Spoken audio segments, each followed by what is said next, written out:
শ্রীমান মহাপ্রভু আমাদের রাধা কৃষ্ণের মিলিত তনু শ্রীকৃষ্ণ চৈতন্য মহাপ্রভু, যিনি বেশি করে হরিনামের উপরে জোর দিয়ে গেলেন। হরের নামইব হরের নামইব হরের নামইব কেবলম কলো নাস্তেব নাস্তেব নাস্তেব গতিরন্যথা। হরিনাম ভজ জীব আর সব মিছে, পালাইবার পথ নাই জম আছে পিছে। বারবার করে বললেন। কেন জানো? কলিকালের মানুষের নাম ছাড়ার অন্য কোনো গতি নাই। একমাত্র নাম পারে কলির জীবকে উদ্ধার করতে। তাছাড়া কি করবে তুমি? দেবতার পুজো করবে, ভালো স্থান নাই।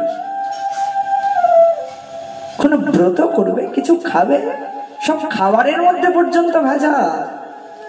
কি খাবে তুমি?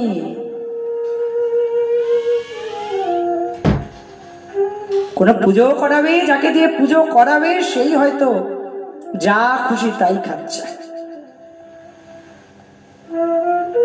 ধ্যান করবে, তপস্যা করবে। কলিকালের মানুষের অত ধৈর্য নাই, অত সহ্য নাই। কি করবে কলিকালের মানুষ? তাই শ্রীমান মহাপ্রভু দেখলেন এরা কিচ্ছু করতে পারবে না। তাই তো বারবার করে শ্রীমান মহাপ্রভু বললেন, তোমরা আর কিছু করো আর না করো, হরিনাম জপ করো। হরে কৃষ্ণ মহামন্ত্র সেই 16 নাম 32 অক্ষর জপ করো। আর একবার যদি ওই 16 নাম 32 অক্ষর জপ করতে পারো, প্রেমের সঙ্গে যদি জপ করতে পারো, তবে নাম হইতে সর্বসিদ্ধি হইবে তোমার। এই নাম হতেই তোমার সর্বসিদ্ধি হবে, সব কিছু প্রাপ্ত হবে।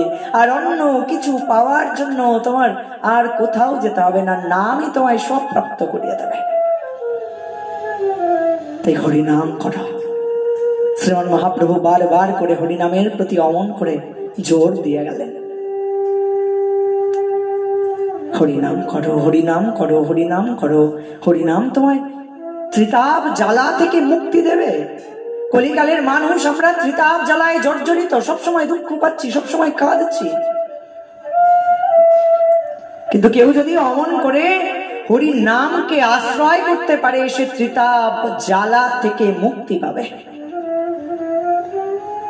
তাই নাম করো, হরিনাম ভজ জীব আর সব মিছে। হরিনাম করো, হরিনাম সত্য, আর জগতে যা আছে সব মিথ্যা। পালাইবার পথ নাই জম আছে পিছে। আর পালিয়েই বা যাবে কোথায়? পালিয়ে তুমি যেখানেই যাও, চাঁদে যাবে, মঙ্গল গ্রহে যাবে, কোথাও গিয়ে লুকোতে পারবে না, জম তোমার পিছন ছাড়বে না। কিন্তু যদি হরিনাম মহামন্ত্র জপ করতে পারো, তবে যিনি ভগবত ভক্ত তার কাছে জম কখনো যান না, এটা জেনে রেখো। যিনি ভগবানের ভজন করেন,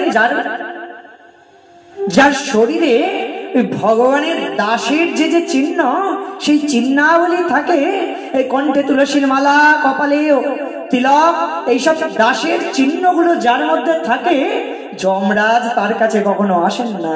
তাই একমাত্র ভগবানের দাস হলেই তুমি যমের হাত থেকে নিস্তার পাবে।